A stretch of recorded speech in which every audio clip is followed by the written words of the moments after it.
It was the night before Christmas, and all through the world, Santa Claus was hard at work, making his deliveries with a twinkle in his eye and a bounce in his belly. But deep in the North Pole, where the elves were sipping hot cocoa and watching the Christmas tracker, something strange was happening.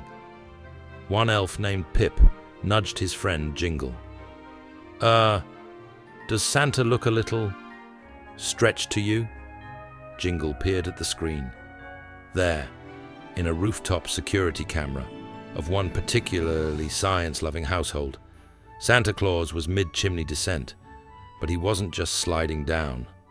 Oh no, he was phasing through the bricks like a slow-motion magic trick gone wrong. Back on the roof, Santa felt it too. His jolly belly had started the descent, but his boots were still firmly planted in the chimney. He was stuck? No, more like transforming. His beard was already inside the living room, but his arms were still on the outside, reaching for his sack of presents. "What in the figgy pudding?" Santa muttered, wiggling his fingers, which were now floating somewhere between solid matter and Christmas magic. Inside, a small boy named Timmy, who had spent the whole year researching Santa's logistics, watched in awe. "Mom, Dad, it's happening. Santa doesn't just go down the chimney, he quantum shifts through it." Timmy's parents, who'd been trying to convince him that Santa was just a fun story, looked at the glitching, red-suited figure in their fireplace and promptly dropped their eggnog. Meanwhile, Santa, very much aware that he was being witnessed, sighed. "This is why I tell the elves to keep things low-tech."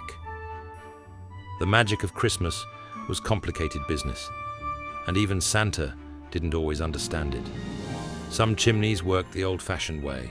Feet first, a little squeeze, and out he popped into the living room. Others, especially in newer homes with modern airflow systems and reinforced linings, required adjustments.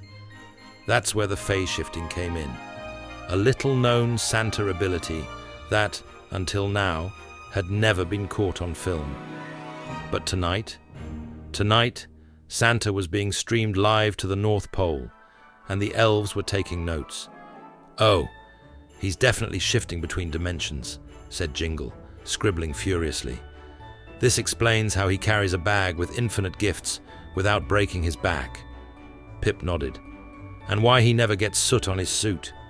He doesn't actually touch the chimney walls, he just ghosts through them." Back at Timmy's house, Santa finally completed his shift. With a final pop, he landed squarely on the living room rug, brushing off a few glowing sparks of residual magic.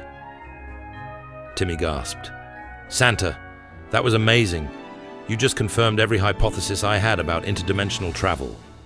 Santa groaned, adjusting his belt. "Ho ho, hold up, kiddo. You saw that?"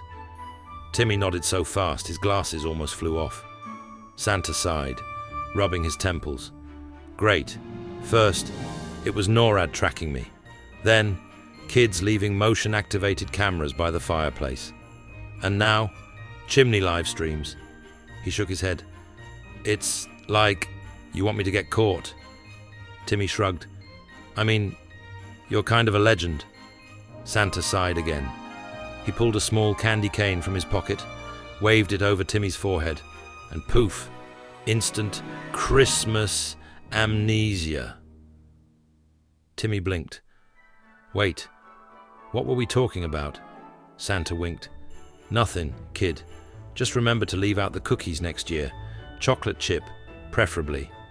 And with that, he was off, up the chimney, in a blink, magic fully recalibrated, and onto the next house, where no cameras, scientists, or tiny conspiracy theorists were waiting. Well, at least he hoped.